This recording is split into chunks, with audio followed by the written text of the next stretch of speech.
I mean, I think that they kind of realized in that moment, like, what pushing yourself can do.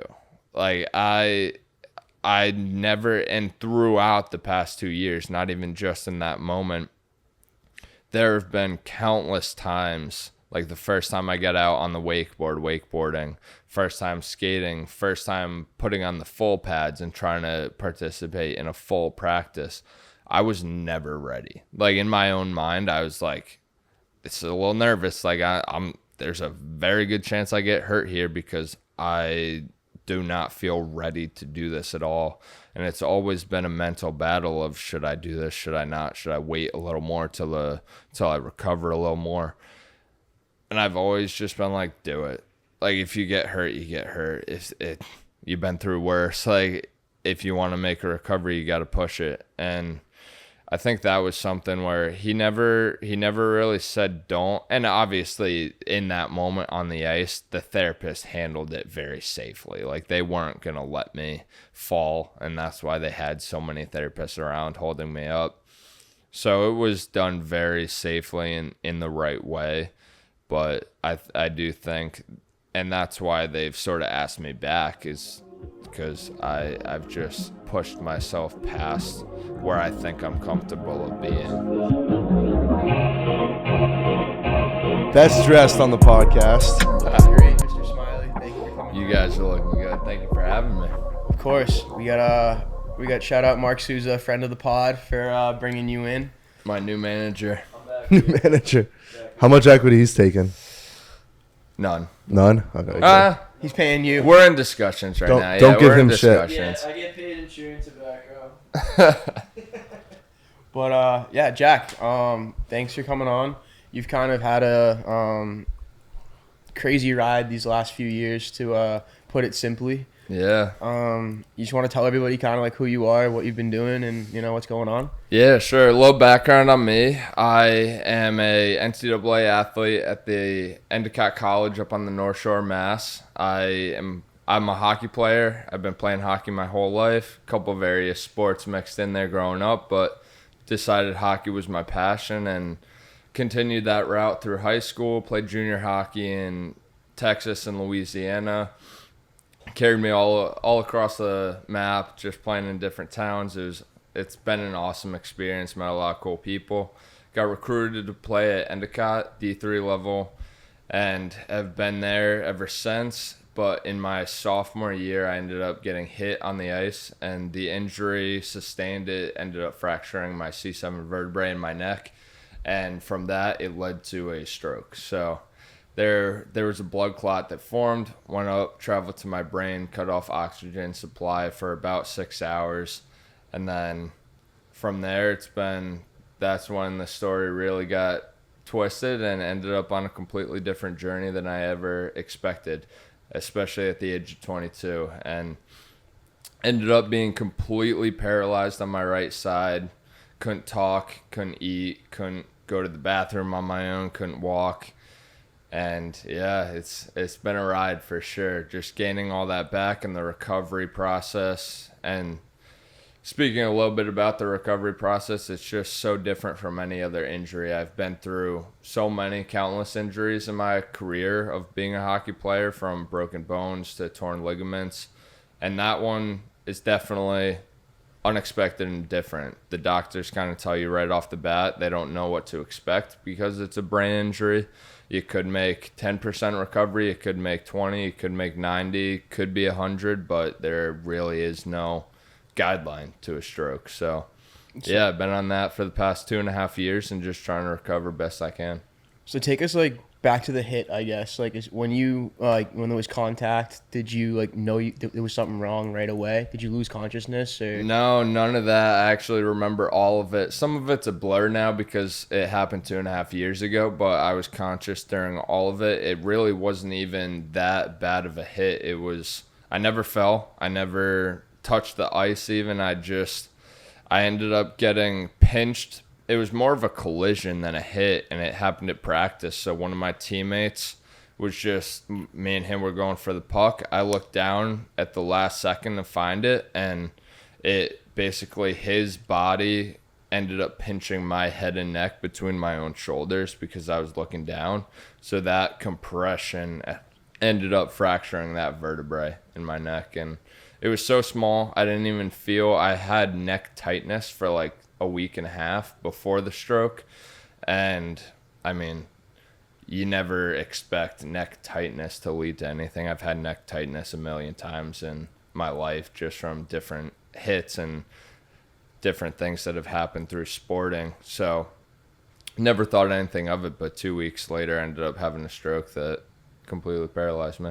I feel like Go ahead. I feel like too, like you've probably been hit like way worse than that, like prior, just growing up, like many times, right? Yeah, I've definitely sustained way worse hits than that. I mean, I've hit some people that have hurt more than that collision. So just such a innocent collision and really a freak accident that ended up with the journey I'm on today. So I can look back all the time and think of how freakish it was and how unfortunate things unfolded, but I never really do. You got to look at the bright side of things and look at what came from it instead of what it took away. Do you remember like the first time that was your outlook on it? Like the first, when you regained like consciousness, like obviously the first feeling is like, holy shit, what just happened, right? Yeah, definitely.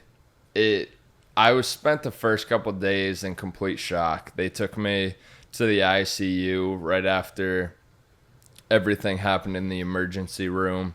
They were obviously looking at me in the ER for a while and trying to figure out what happened because no one expects a stroke at 22 years old. Even doctors don't immediately think stroke because it's something that typically happens when you're older.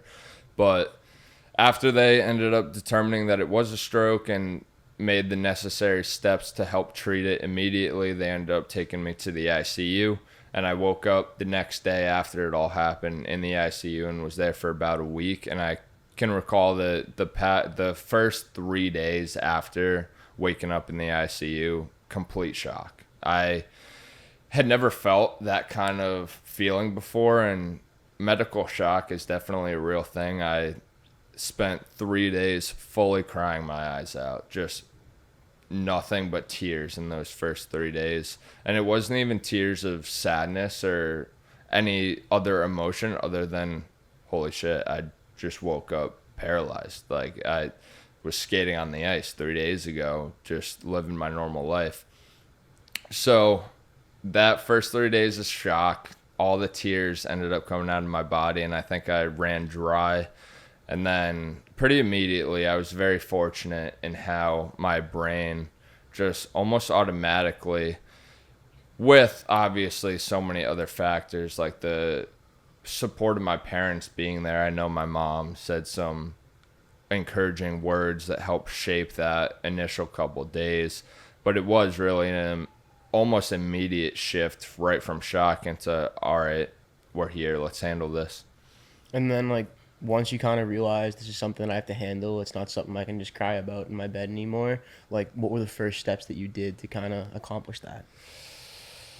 I think it was just all about just pushing myself. And when you look at stroke, immediately I was in my hospital bed, I couldn't even get up without calling a nurse. I couldn't walk to the door, couldn't walk anywhere. And so you get a lot of time in those first couple of days when you're just sitting there in your bed to kind of research. And I was on my phone looking at different things, and there isn't really a whole lot of positive information because it's just, you look up things online and it just tells you a lot of information that you don't want to hear. It's a lot of negative. People don't recover very well from these things and can be the leading cause in long-term disability and all this stuff that you're getting bombarded by information.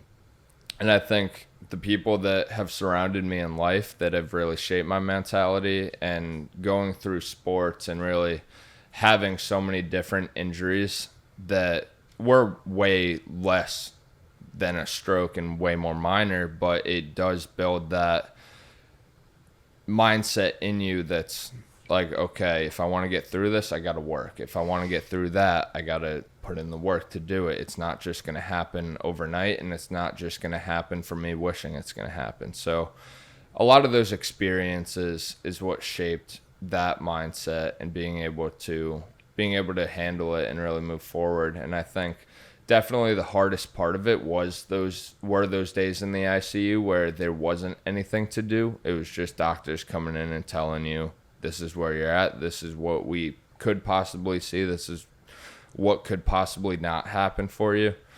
And that was tough, those couple day period where you really can't get out of bed. But once I transferred to therapy, I did therapy at Spalding right down the road in Boston.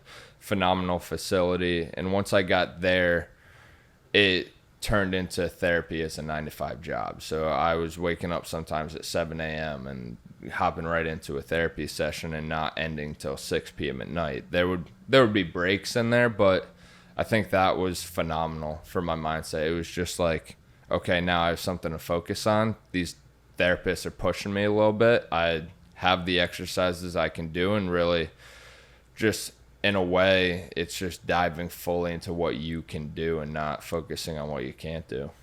What was the doctor's initial like diagnosis when you had a stroke? You had all this negative information on your phone. You were probably kind of just beating yourself up like, oh, this is shitty for me. This is going to be an awful outlook. Did the doctors kind of tell you what to expect, or is it such a kind of complex injury they don't want to give you anybody too much hope? It's definitely a little bit of both. I initially had a neurologist that came in and told me a lot of information that was very negative and hard to hear. And it was sort of wrapping around everything they'd seen before and all the patients they'd seen before. And it was like, hey, you've had an ischemic stroke in your brainstem, one of the worst, if not the worst spot to have one.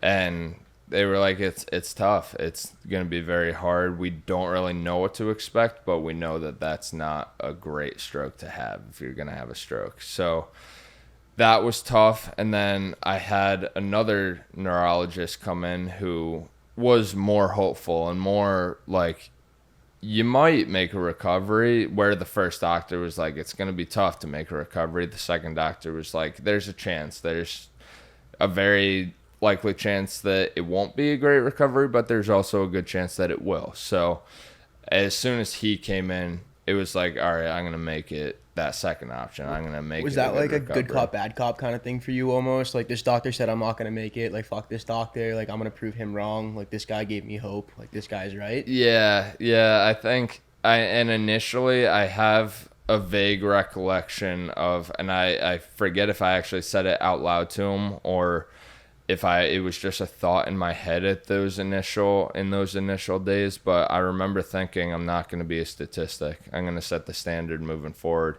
not just for me, but reading all of that stuff online and the forums and the articles that have been put out. It's like, there isn't a whole lot of hope. And I was like, it doesn't matter. There's always going to be a first. And if I can make the best recovery possible, not listen to any of the noise from the outside, use the people who think I can't do it as motivation, use the people who think I can do it as hope, and just providing that energy to make it possible, who knows what could happen. And 2 years later, here we are. I feel like it's such a cliche that it's like, oh, I'm not going to be a statistic, but it's only cliche if you don't like make it. And it seems like that you're doing better now than the doctors could have like ever projected, right? Yeah. I mean, I'm actually starting an internship with the second doctor that saw me. Awesome. In the ICU, and really was the one who gave a little hope there. And starting that internship this coming week, actually, he reached out during one of our follow-up meetings and was like, hey, we really haven't seen a recovery like this. It's not what we would have expected at all, given where you were. Would you be willing to come work for us and hopefully help out on the recovery side and see if we can mesh some of what you've done to other stroke survivors moving forward? And hearing all of that information Thank you. Appreciate that. Mark had to get in the pot. That's why we keep him around. He might have deserved a little cut from this after 5%, maybe like 2.5% there. Yeah, maybe a couple dollars. Yeah. Got a coffee and fixed the jacket. Shout out, thank you, Mark. But yeah, just hearing that from that doctor that I respect so much, and him being such a pivotal person in my recovery, and then hearing the information that what I've done could actually be affecting the stroke world and hopefully make progress better moving forward was just honestly just one of those moments that's like I've kind of been doing what I've set out to do. I'm definitely not anywhere close to where I fully want to be yet, but I'm making it happen, which is cool. When you started, therapy and you started to like make progress, talk about that journey and like talk about maybe the first win when you were like, holy shit, wait, like this is something that a doctor told me I never would have been able to do before, or I mean, I think you believed in yourself all along, so there was never like that self-doubt, but there's always going to be like an underlying factor of like, is this really going to be possible? And like you finally do that, whether it's walking or like doing something for the first time again. What was that like? There were definitely a lot of little wins, and I think that's something so huge to focus on just in life in general, but also especially in a recovery setting like this. You got to be able to focus on the small wins and not be fully caught up in, like as you said, I remember walking for the first time and being up and active, and I was walking with a walker. It was like, this is nowhere near what I was capable of before. I used to be skating 1,000 miles an hour completely on no help, no equipment, just an athlete. And to be in a hospital setting now with therapists holding me up on both sides, walking with a walker. But it was like, okay, but last week I was laying in my bed and couldn't get up at all. So being able to focus on those small wins and not really get fully caught up or brought down by what you used to be capable of, just really focus day in and day out on that day, what you can do that day and those small accomplishments of that day, create that positive mindset. And who knows how much that can translate. I've always thought about it. I want to do more research on it, but just the power of positive thinking, I think, is so strong. And really what you think may end up pushing what happens. But I know for a fact, if you don't think it, and if you're stuck in negative thinking and don't really have any hope or positive outlook on what you're going to do, then it's not going to happen. What were you consuming at the time? Like social media stuff? Were you reading? Were you listening to books or talking to people? I kind of shut it all out. After those first initial days of really not having any hope and seeing those articles online that really didn't provide a whole lot of hope, that was kind of my cue to just shut it all out. And it was full focus on myself and what I was doing. So I started posting on social media. I started posting the journey, but I wasn't looking to social media for any guidance from anyone. I wasn't really in a whole lot of discussions with anyone else. I wasn't trying. Obviously, I was talking with my therapist and doctors on everything, but it was fully a sole focus on, okay, I'm here. This is what my day looks like. This is what I can do to handle it and make progress. So I'm focusing on that, and it wasn't any external. When you started to post on social media, obviously, like, that picked up after a little bit. Like, yeah. What was that like? Was it kind of unexpected? Were you just like posting just to document it for you, or were you like thinking, people might be interested in this and it could catch on? Yeah, it was definitely documenting for me. And I was on social media a little bit beforehand. I started posting on TikTok, just daily edits. I never did any of those dances because I don't have the rhythm for that. But I was doing like these, I would take clips throughout my day, kind of showcasing the athlete lifestyle, working out, my 9-to-5 job over the summer, and then skating, and putting it all together and kind of making a cool motivational edit. And it was just fun. That was a cool little hobby for me. I like the creative side of that and putting stuff to music. And so that kind of gave me the base of when I got into the recovery. And during COVID too, like it was while I was in the hospital, it was all still the COVID restrictions. So it would be pretty much 8 to 5, 8 to 4 therapy, sometimes 7 to 3, 7 to 5, whatever it was. But I would be in therapy all day pretty much. And then going from the last therapy session, I would be allowed visitors from whatever time I ended therapy till 8 o'clock. And they would have to be out because of COVID. The hospital wouldn't allow visitors after 8 p.m. So that gave me a lot of time to just sit there. And I would be laying in bed. Nurses put an alarm on my bed because they didn't feel comfortable with me walking around yet. I was still at a risk for falling and injuring myself. So I wasn't even allowed out of bed. And I would just be sitting there. And that would be the time where I either sunk into full depression for where I was at and all those negative thoughts became overwhelming, or I could fill it with something. And that's kind of where I got into the social media. I was like, I can't even do anything right now. Might as well just start taking clips of my day again. And it switched over from that athlete gym lifestyle to the recovery. And for me, that started all because I was just bored and I knew that I'd be in a bad spot if I didn't do something. And that was really the only thing I could do because I could edit on my phone while laying in bed. And then I started to get feedback on it, comments, DMs of other people being like, hey man, this helped me through my day. Seeing you attack your recovery like this and put everything you got, given the situation you're in, helped me through this adversity or that adversity. And then I had stroke survivors reaching out saying I was giving them motivation to continue to make progress and continue to attack their therapies. And I was like, now it's not just for me. Now it's for other people, which is kind of cool. Very cool. How did that kind of response to your social media, along with like the support from your family and friends, kind of contribute to your journey and like you said, the positive mindset like helped a lot? Yeah.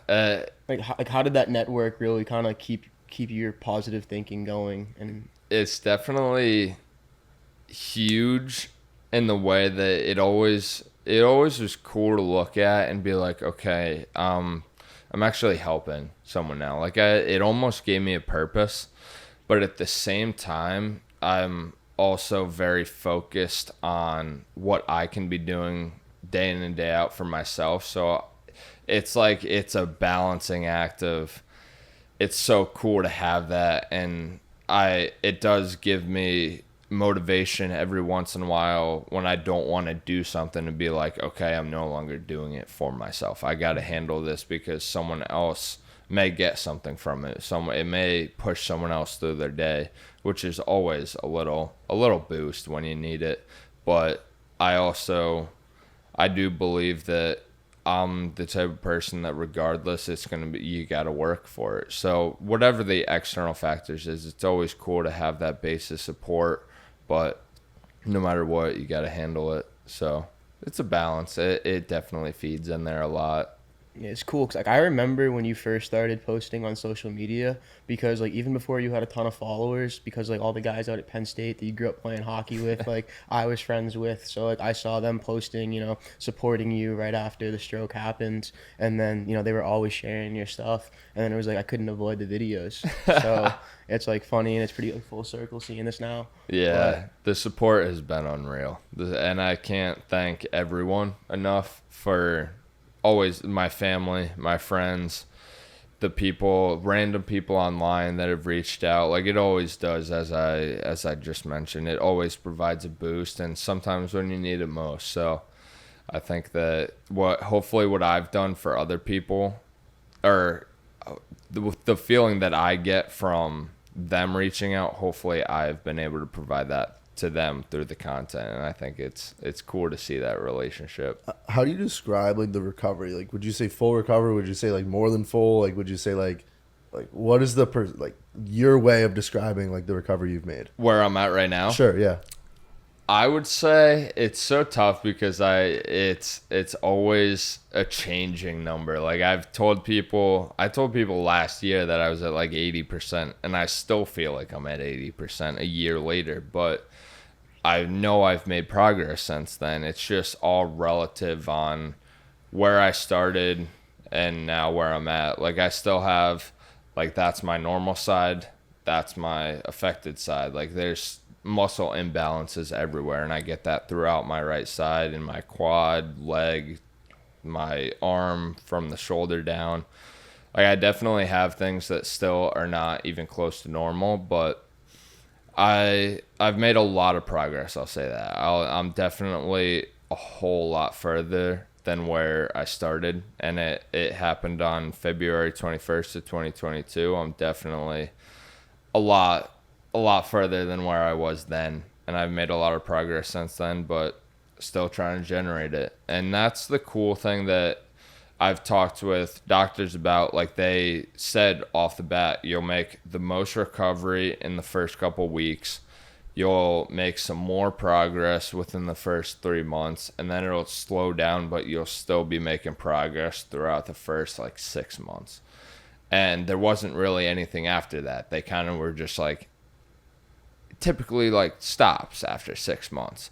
And I don't know whether it's just I'm getting more used to my body imbalances, and I can't, because the progress is so slow now that I don't know if it's getting better, but I am either making progress still or getting better at being able to make up for those imbalances within the muscle coordination, because everything I'm doing is becoming more fluid. Every time I get on the ice, it's getting a little better. Every time I like to wakeboard in the summer, I get out behind the boat. Every time that was tough at the beginning too, and when I get out there now, it starting to feel a little better. So it's all about, just doesn't matter what you think things are. It's just handle it, keep moving forward. Don't get caught up in what you can't do. When was the first time you got back on the ice? That was actually, I meant to answer your question fully earlier about the moment the first win that I had, and that was one of them. That was a big win for me. Everything, as I was saying before, everything's a small win, but the first time I got back on the ice was a massive win, because on my way out, and this is kind of a cool story, on the way out of the ICU, that first doctor that I talked to, and the second doctor that I talked to, that was like providing a little hope along with the information of where I was at initially, came down to see me on my discharge out of the ICU as I was transferring to Spalding for therapy. And he was just going through the routine of like, hey, this is sort of what to expect with therapy, this and that. And I looked up at him on the way out. I was in the stretcher. I still couldn't walk yet. They didn't even feel comfortable transferring me in a wheelchair. I was stretchering out of the ICU. And I was just like, you'll see me on the ice in 3 weeks. And he kind of looked at me and I could tell the look in his eyes. He was trying to balance that, like, giving me hope and not completely crushing my dreams, while also trying to set a realistic expectation. He was like, he's got to be a little realistic here. I don't want him to get completely crushed by not achieving his dream either. And he just kind of looked at me for a second and was trying to find that balance, and goes, I believe you might get on the ice again one day, but 3 weeks is a little bit of a stretch. Like, I don't know if I would set that goal if I were you. You might be able to achieve it one day, but I don't think 3 weeks is realistic. How long was it? 3 weeks. Hell yeah. 3 weeks to the day. I was in therapy at Spalding, and I can't shout those therapists out enough. Will, Nick, Megan, all of them were incredible, and I was badgering them. I was like, hey, I set this goal. I got to make it happen. I told someone I was going to do it. Like, I got to get on the ice. And it was almost like that. I still was walking around with a walker. Like, I had barely any muscle function, no strength whatsoever. And it was kind of just becoming a joke for me to keep myself like mentally positive and whatever, and just making a joke out of things. So I never even really expected them to do this, but on that day that I told the doctor, 3 weeks later, they were like, hey, we got you an ice slot. Like, want to go out? And I was still in a wheelchair at this point. I was like, how the heck is that going to happen? They brought me to the rink. They had to tie my skates for me. I think my dad actually was there and tied my skates for me back like the good old days in mites. That must have been so full circle for your dad too. Oh, Like, he must have yeah. been so proud. I think in his mind, he would never let it on or anything in the moment. It was probably a mix of emotions, feeling bad for the situation I was in and having to get on the ice that way again. But it was definitely, I mean, I was going through a 3-week journey of not even being able to walk 3 weeks ago. So he was definitely that mix of being ecstatic that I was getting there and being able to get the laces tied up again and be back in my skates. But definitely a mix of emotion. But then I ended up getting on the ice, and it was with a walker. I had a therapist holding me in the front, holding me in the back. So not nearly in the capacity that I thought I would be on the ice again. But you're on there. But I was on the ice, and I actually had a follow-up meeting with that doctor later that day. Had a video clip of me on the ice and brought it to him, and I was like, I did it. I was on the. I told you I would do it. You didn't really believe me. Here's the Was he video. like, dude, you gotta slow down. Like, you gotta don't get too ahead of yourself, or was he like? He Yeah, probably was pretty pumped. I mean, I think that they kind of realized in that moment, like, what pushing yourself can do. Like, I never, and throughout the past 2 years, not even just in that moment, there have been countless times. Like the first time I got out on the wakeboarding, first time skating, first time putting on the full pads and trying to participate in a full practice, I was never ready. Like in my own mind, I was like, it's a little nervous. Like there's a very good chance I get hurt here because I do not feel ready to do this at all. And it's always been a mental battle of, should I do this? Should I not? Should I wait a little more till I recover a little more? And I've always just been like, do it. Like, if you get hurt, you get hurt. You've been through worse. Like, if you want to make a recovery, you got to push it. And I think that was something where he never really said don't. And obviously, in that moment on the ice, the therapist handled it very safely. Like, they weren't going to let me fall. And that's why they had so many therapists around holding me up. So it was done very safely and in the right way. But I do think, and that's why they've sort of asked me back, is because I've just pushed myself past where I think I'm comfortable of being. You've also pushed the like experts in like one of the best cities for medical attention. You know, they didn't even think it was possible, and you did it. So like, yeah, it has definitely been an awesome feeling, especially getting that call and being on that Zoom meeting with Dr. Lynn is his name, back at MGH, and being on that call and hearing that they want to be in discussions with, like, as you said, some of the top neurologists and doctors and people in this field, in this area. Boston is incredible for medical coverage in any aspect. And being asked to be a part of that moving forward is an incredible feeling. It's such an honor, and it really does kind of staple what I have set out to do. And I think that being part of those discussions moving forward is something that is really special to me for sure. So this kind of sounds like a good time to ask this. Like, you're obviously, like you're in a position that, not many people would be willing to like go through what you did to be in this position, but now you're in a very unique spot where you can, help people going forward. Like, what are your goals like going forward now that you're, 80% recovered, you can live a normal life for the most part? How do you want to help people? What's next for Jack Smiley? Yeah, I think just really building the social media, and I'm going to say a list of things, but not necessarily in any order. At the end of the day, I've realized I want to help people with my story, and being able to do that in any capacity is really where I want to bring it. And right now, my main goal in life at the moment, it's more of a short-term goal, is I've wanted to get a a game in. I wanted to suit up, put the Endicott jersey on one more time, lace them up, and really just be able to say I retired on my own terms. I know that I probably won't be able to get myself recovered to a spot because this is my last year at Endicott. I probably won't be able to recover to the point where I'm competing for a lineup spot day in and day out.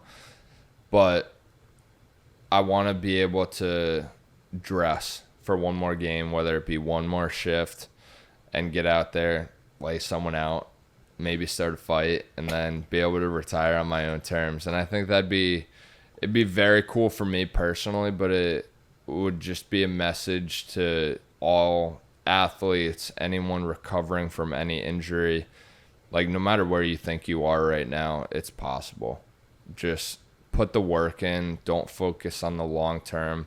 And when I say that goal, like 2.5 years ago when the stroke happened, I had that goal of being back on the ice, but it was never something I focused on every day. It was in the back of my mind to achieve that, but the goal every day was just handle what's in front of you. And because if I got caught up on that goal of dressing again, that's all I would think about. And I would just get burdened down by, oh, it's so far away. It's so far away. I might not be there for another 2 years, 5 years, whatever it is. So right now it's that goal of getting back on the ice. That's a personal goal. And then from there, just taking the story wherever my story can help, whether it be talking with college athletics and providing a little motivation at the beginning, middle, or end of seasons going into the playoffs.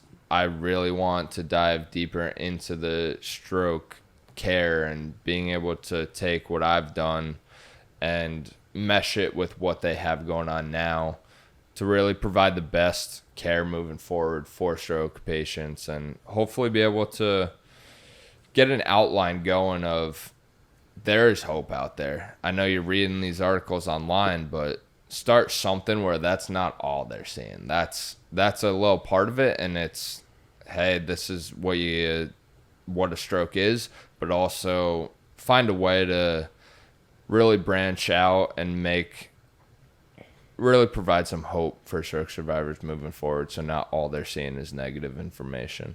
You've been able to do that too already, right? So like obviously the social media is like massive, but then you just did a TED Talk, right? Yeah, it kind of. They asked me to co-host it. Okay. So I was a co-host on that, but it was cool because I was able to weave my own story in a lot to it. They had me introduce the whole event, so I was the first person on stage introducing everything, and they asked me to put together a little excerpt of who I was, what made me who I was, and where I was coming from, and then share a little bit about the stroke recovery journey and what that ended up doing for me. So I did share a lot, and then in between every talk, I would give a little piece of information. Or every other talk, I co-hosted it with Megan Fennell. But yeah, it was a very cool event. What else was there, like, in between, in the past 2.5 years, like other opportunities that you've gotten to speak or to like just be around and be like a motivating like factor to people? Yeah, I've done a lot of really cool things, a lot of really fun things. I had a buddy out at Penn State. I don't know if you've ever run into him, Juan Fora, and he didn't start it, but he was part of the Penn State Business Conference. It might have started while you were there or a little bit after. Because I was the same year as Bobby was in school. Oh, yeah. So it was definitely going on while you were there, but they've built it throughout the years. It was originally a student that started it up. They asked me out there to talk on a panel for mental health, which was really cool. Did the TEDx co-host duties, been on a bunch of podcasts here and there, and had different talking opportunities. Were you always this spiffy on the podcast? Or I'm just getting it going. I'm trying to new suit jacket. I decided to break it out for the day. Oh, yeah. But no, it's been really cool. It's been really cool, and that's one thing that I want to convey to a lot of people. It doesn't matter how negative things are. There's always an equal or greater amount for a positive outcome from it. Like, you could be going through the worst thing in life, and if you handle it the right way, look at the opportunities or lessons it presents, there's always going to be something you can get out of it. And I never started going into this journey or handling the recovery I did for all these things to happen. I never was like, okay, I got to handle my recovery this way to be on the Penn State's panelist. I never thought, oh, if I do it this way, NickelUp is going to ask me out on the podcast. Like, it's just all these things happened because I was just like, it doesn't matter. It doesn't matter how much negative influence is out there. I'm going to do me. I'm going to handle my responsibilities to the best I can. And wherever that takes me, it takes me. And I do think there's always opportunity for growth, and probably the most growth in the hardest adversities life has to throw at you. Really, I'll touch on this too. Like, I always see the videos, like, you're doing those Murph challenges too. Like, that's fucking crazy. Like, even just for like a regular person, like, I couldn't do those on a consistent basis. But for you, like, in less than 2.5 years from having a fucking stroke, like, doing that is crazy. I appreciate that. Yeah, they're not easy, especially now. I mean, nothing's easy now. Everything is way harder than it used to be. It's even 2 years out.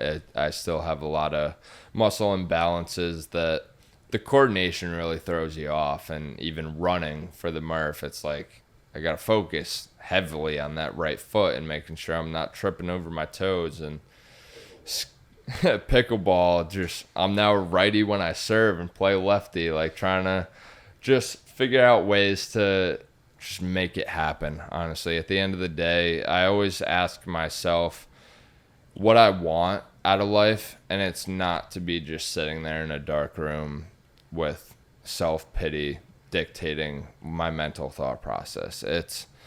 I enjoy being active, being fit, and doing things outside like that, like the Murph, and pushing my body to the limit. And I enjoy wakeboarding. I enjoy being out with the guys playing pickleball. I want to be able to get back on the ice. All these things are now beyond frustrating and so much more difficult than they ever were. But it really is that question at the end of the day: do you want it or not? And if you want it, suck it up. It's an emotion. You got to be stronger than your emotions if you want to do the things you want to do in life. You heard of FitFo? Figure it the fuck out. Yeah, That's the yeah. best. I did. I was talking with my parents the other day about we just every once in a while we'll see different events or talkers or things on social media of people sharing their story and trying to create motivation.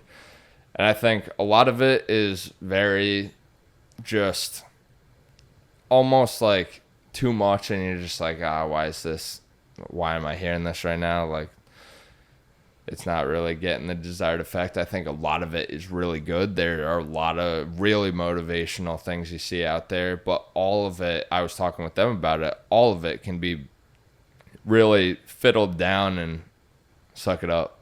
Like, at the end of the day, that's the message. Like, sometimes you're in a situation that's not your fault by any means. And if you want to make progress, if you want to change that, you're not going to get anywhere by blaming it on someone else, something else, life, whatever it is. You got to suck it up and handle it. But I do think when I was talking with them, the cool thing about things like this and seeing other people's stories is you relate to it. That's the important thing. Of every motivational talk, every motivational speech, everything anyone says really does have that basis of suck it up and can be literally said as that. But the cool thing about how you go about it is the story that you relate to. And hearing me talk might not resonate with someone, and someone else may be like, why is this guy talking right now on a podcast? Like, you always see people have something to say, but maybe it touches someone else. Maybe someone else has gone through something similar, and that person takes part of my message and my story and relates it to them, and then they can go talk to someone else about what they've been through, and it goes down the line. But at the end of the day, you just got to do you. So kind of like building off of that, you're in control of your own situation. Like, what was your conversation like with your teammate that hit you? Like, because I mean, it was a fluke hit, but he Yeah. probably felt awful. But you seem to be in a pretty good like mental state right now about it. So I'm curious to know what that whole relationship's like now. The funny thing about that is I have no idea who hit me. No Really? clue. Didn't know that. No clue who hit me. And Unless they don't know.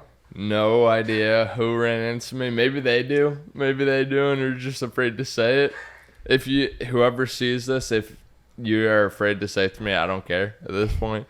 But no, it was really such an innocent play. Like, you don't think anything of it, and because of the way the timing worked out, I didn't end up having the stroke till 2 weeks after. So it was like, all right, I got kind of collided with someone in practice, and I just had neck tightness. Like, you literally get back to the locker room and forget the play even happened by the time you're there. You're just like, my neck is tight for some reason.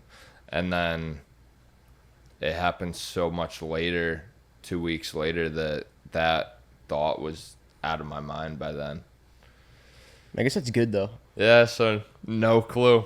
No clue who hit me. I feel like Imagine they know. they definitely know. Yeah, if whoever did hit me, I want to know who it was. Come talk to me. They definitely know. We'll figure it out on the ice. We'll settle this for real. But I don't know, anything else you want? Who else? Like, I feel like you're an interesting guy. Like, we just talked about, like, obviously, like, the out-facing, like, part of your story of, like, a stroke, but, like, there's so much more to you. Like, what else, like, do you do, or, like, what else are you, like, interested in? I'm honestly, unrelated. I'm like an everything guy, to be honest. Like, I have so many different interests and so many different hobbies, and I think relating it back to the recovery, I know that's all we've talked about, but I think that's one thing that's helped me a lot through it. Like, at one point, I've been a big gym guy. Like, before the stroke, it was pretty much gym and hockey, and then in the summers, I would get out on the water and wakeboard a little bit, but the main passions there were the gym and hockey, and that's kind of all I had time for. And then going through the stroke recovery, at one point I started to get back into the gym and kind of push it a little bit in the gym again after a couple months. And at one point, bless you. Thank you. And at one point, the doctors were like, "Hey, cut the weights for a little bit. It's making your muscle imbalances a little worse. Like, it's just not helping with your fluidity. So get into certain things that will help with that fluidity." They mentioned dance lessons and MMA, and to be fair, So you obviously did the dance lessons, right? I did the dance lessons. I was nasty with it, sick on the dance floor. What, you got a little salsa? What do you got? A little bit of everything. I think we mostly did jazz. Jazz is like the fluid, almost like, not like ballet, but kind of like ballet. Like, you're jumping around and doing, it's very fluid style of dance, which was cool. So now you can post on TikTok. I know you said you didn't have the rhythm before, but Yeah, now you now get I the could if I practice. want You got to to. do the Charlie D'Amelio. I could if I want to. I don't know if I will. I don't want to take her fame from her. But You're humble too. yeah, exactly. I just right now I don't really want that. Maybe one day, but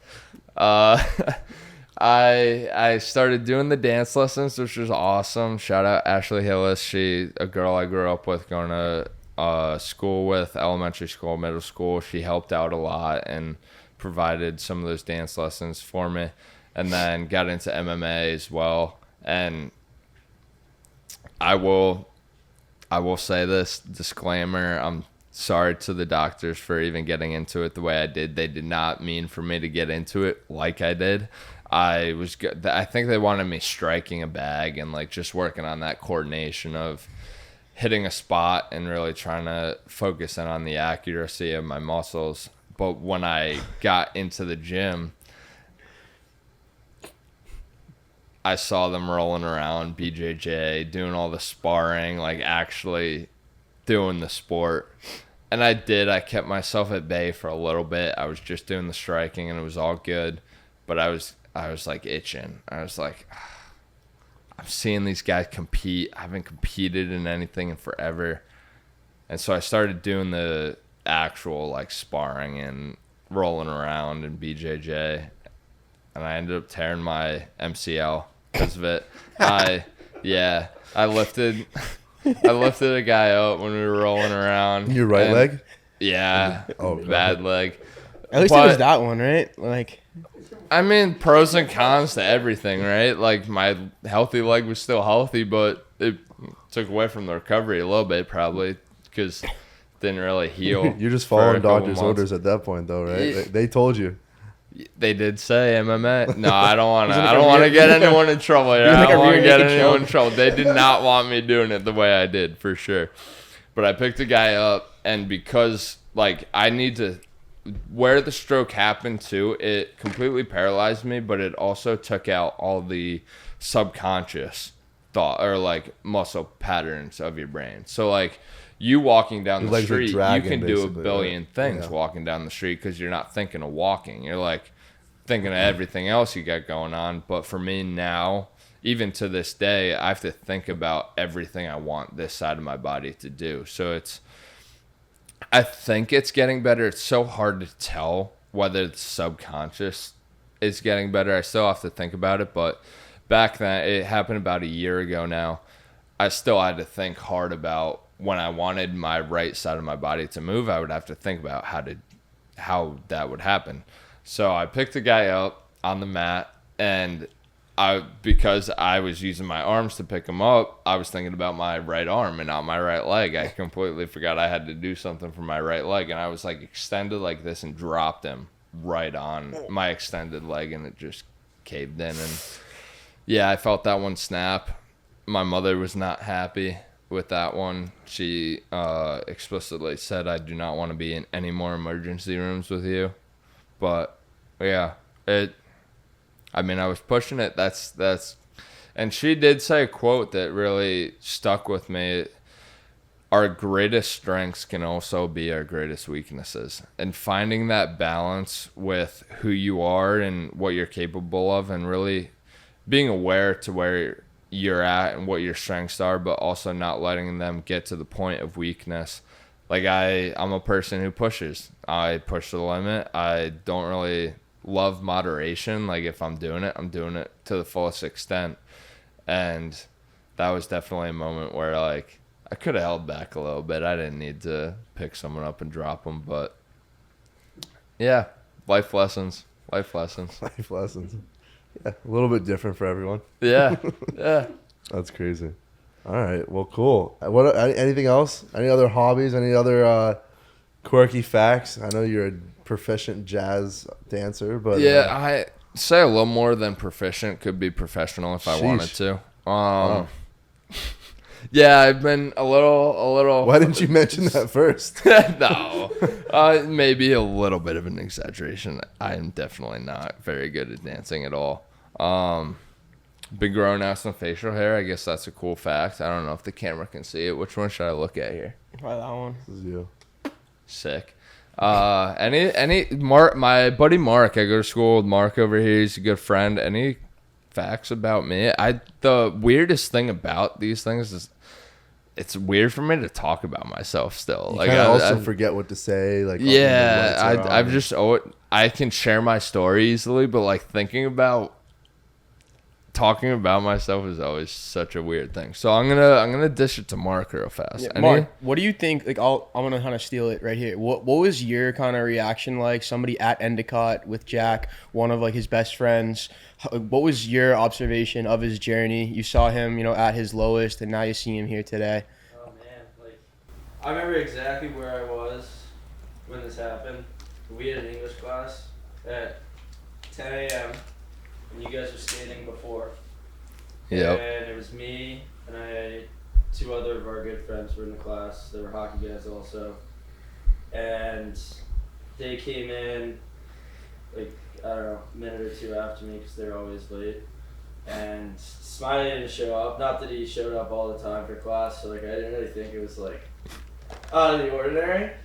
No, and then honestly, like from the bottom of my heart, like I remember like they didn't really know what was going on, and our teacher was not a nice teacher.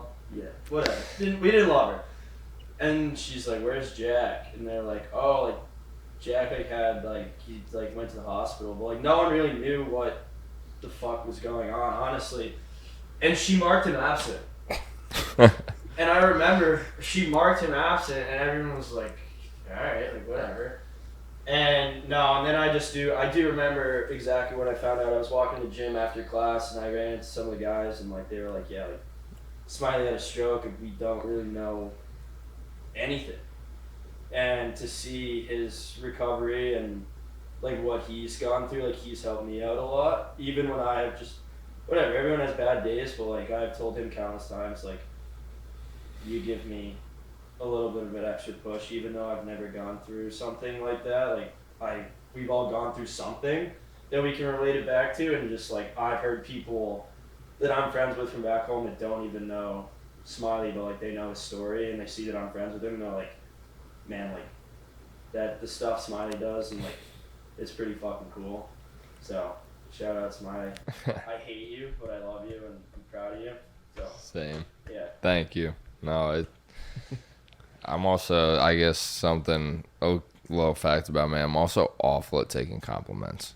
So thank you, Mark. But I'd rather be told, like, F you to my face, because I know how to handle that. I'm just like, F you back. You just pick them up and just throw them on the ground. Getting compliments is so weird. So thank you. I do appreciate that. And anytime I hear, especially from someone close in my circle, like it always means I mean, you know, we give you shit. world. Like, fuck, like we're all.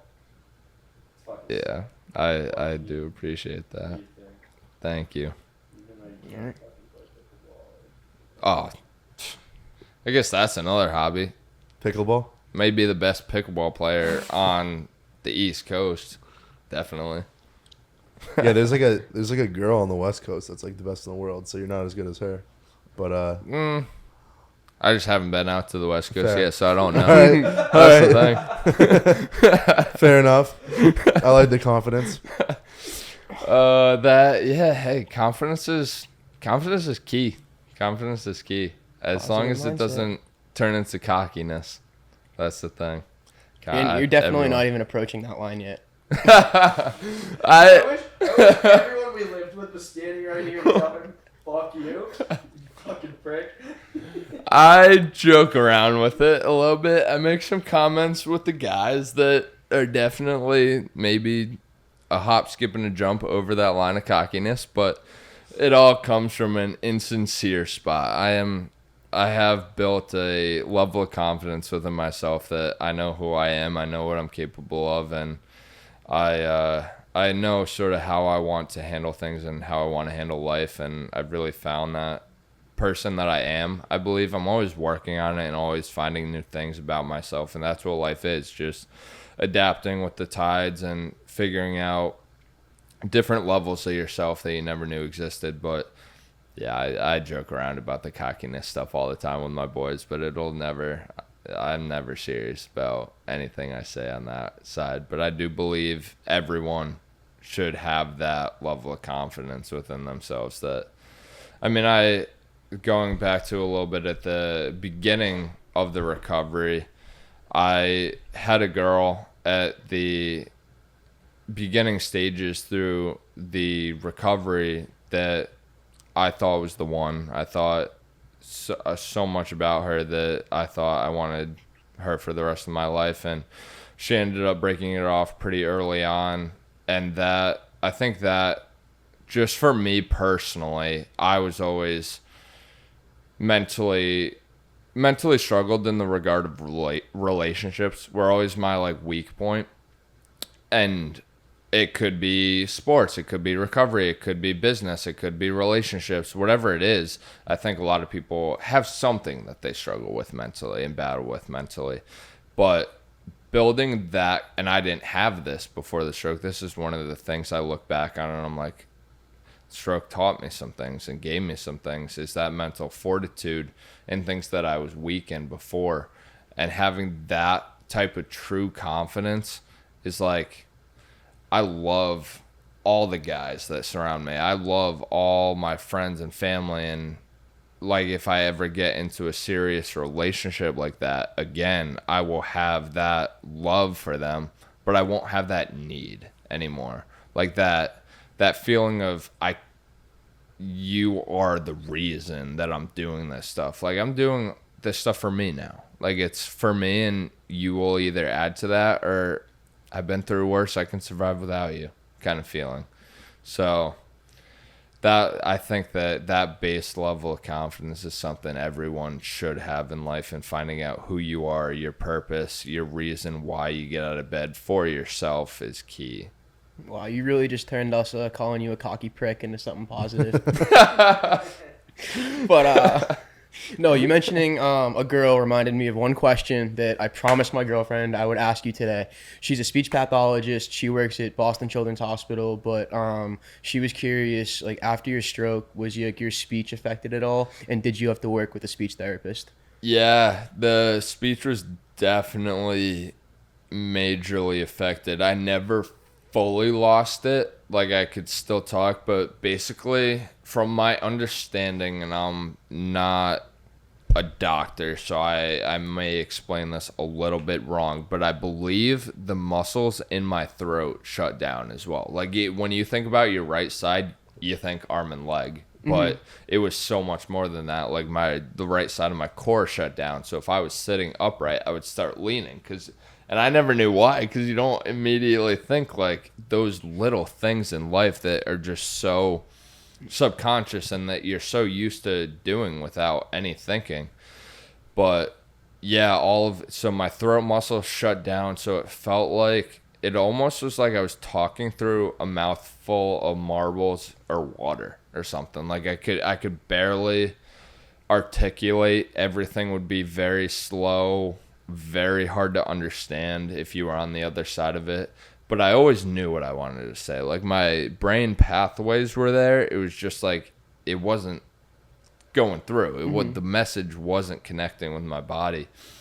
And so it was definitely very tough. And I had a lot of speech therapy. I did a ton of it. So shout out your girlfriend. They're awesome people. Anyone who goes into that field of speech therapy, occupational therapy, physical therapy, like recreational therapy. There's so many therapies in the world.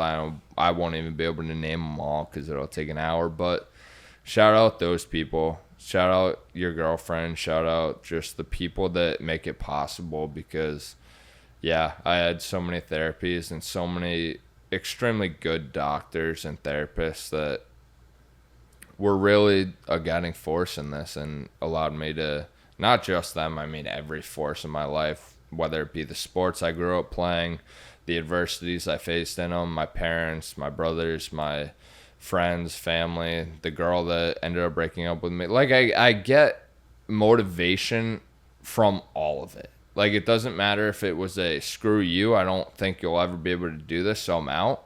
I got motivation from that. Like, I was like, all right, you don't think I'm going to do this? Watch me. 3 weeks later, you're on the ice. Yeah, like, you just got to grab motivation from everywhere in your life. And yeah, it's going back to the therapist, it's a very special profession and takes special people to be able to do it, because they're the best. They make it happen. Great. Awesome. Well, Mr. Smiley, it's been a pleasure. Hey, it's been a pleasure for me too. We got a flight to catch. We're going to France in like a couple hours. Hey, so have fun. We gotta get the fuck out of here. I gotta finish packing. These guys are doers right here. These guys are doers. Having me on the podcast right before flying to France. To be honest, like, we're just gonna be gone for so long that, like, we needed. We needed this. Actually, this is for us, not. Yeah.